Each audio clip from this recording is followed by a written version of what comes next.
Yeah, another why should you not make decisions uh, while your husband is around? It's very important that the children notice there's authority head, that's someone that's supposed to make decision in your home, and that is your husband. When they grow up, they know that someone is in charge. Someone makes the decision here.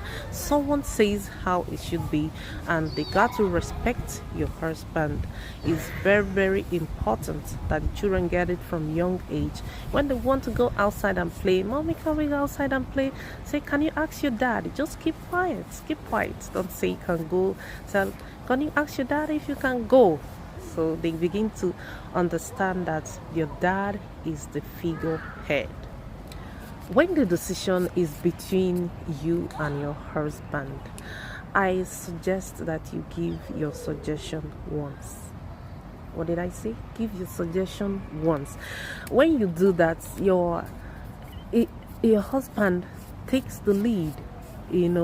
Don't pressure him, don't force him. Just give your suggestion once, and he gets it that he has to think about it and make the right decision for the family. I think these men, they start when you stop. If you are the one always making the decisions and he's always playing behind the scene, it is not right. God made him the figurehead for him to be your husband. God has given him whatever it takes to run that particular family. I'll tell you something. The two of my sons, they came back from school. They were asking, mommy, my teacher in the pickup class said that I behave more matured than my elder brother. I told him, for your brother to be your elder brother, God has given him what it takes to be the elder brother. So you remain the younger brother. Don't mind what your teacher said. you know when your husband finally makes a decision, back him up completely. Or if you're not totally convinced about the decision he's making about the matter, why don't you suggest, let us pray together?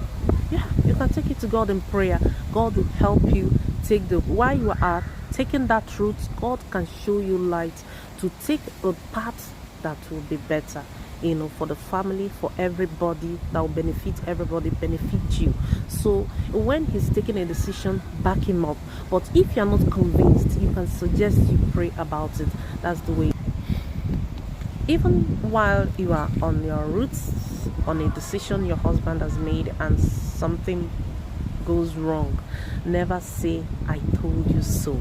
Never say I told you so. If you are bringing him down, you're making him regret.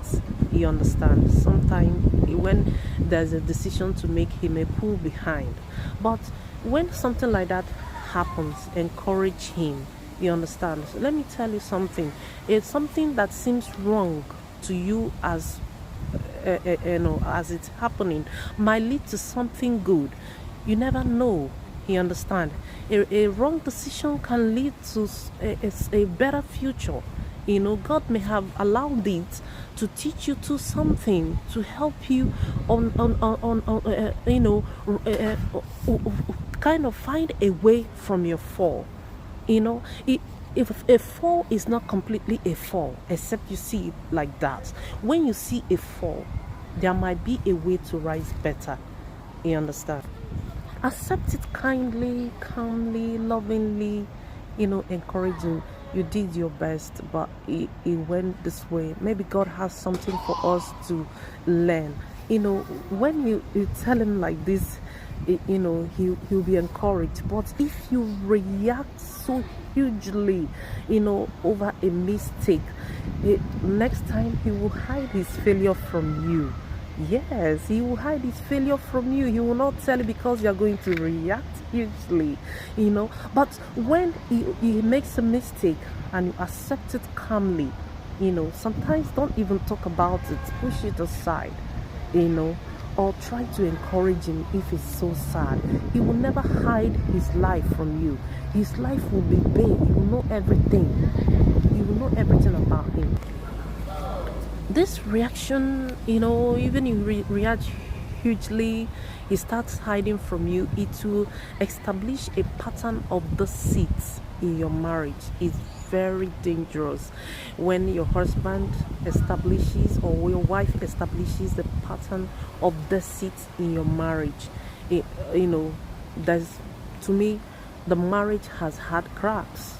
At that point, I tell you, if I'm in counseling, I tell you there has been cracks at that point, because a pattern of deceit has been established.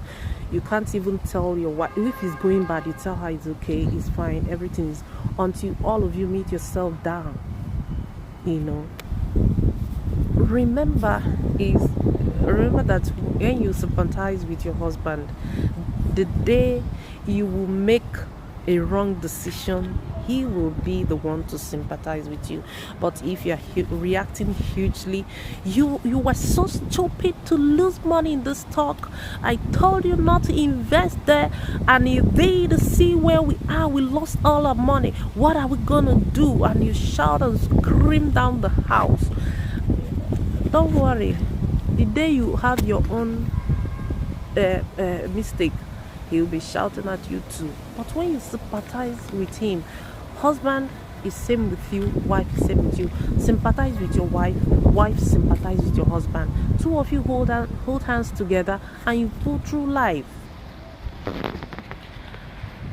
Okay, I want to advise you to be a good follower. Yes, be a good follower. Don't have fixed preferences where you want to shop, where you want to live, the school you want your children to go. I'll tell you a story. There was a lady I used to know. She, whenever a man comes to her to marry her, then when we were younger, she would tell you, I want my children to go to this school, I want them to go holiday there, I want to have such a life, live in this kind of area. At the end of the day, men keep running away. When she has listed all her preferences, how she wants life to go, the man, they will abandon her and go away. She never got married. At the end of the day, she found out she was getting old. She had to hold on to someone.